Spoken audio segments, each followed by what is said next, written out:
Magandang gabi po sa inyong mga nanonood dyan, kung meron man. Ayan, at dahil manual incubator po ang gamit ko, babaliktarin ko ang itlog. Manually rin, isa-isa. Tsaga lang, kaya binabaliktad po pala to para pantay yung init niya. Magkabilaan ng side ng itlog.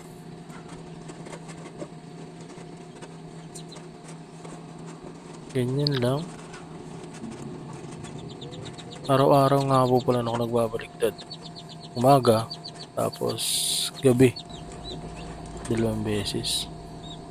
At ito, itlog po yan ng pato. May nakasalang ako rito. 10 piraso.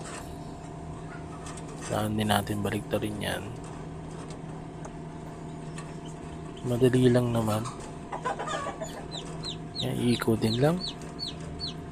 Okay na.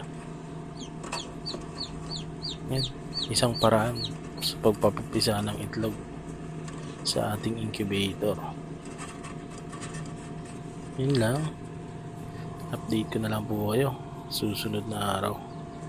Ano mangyayari dito sa mga itlog. Bye bye.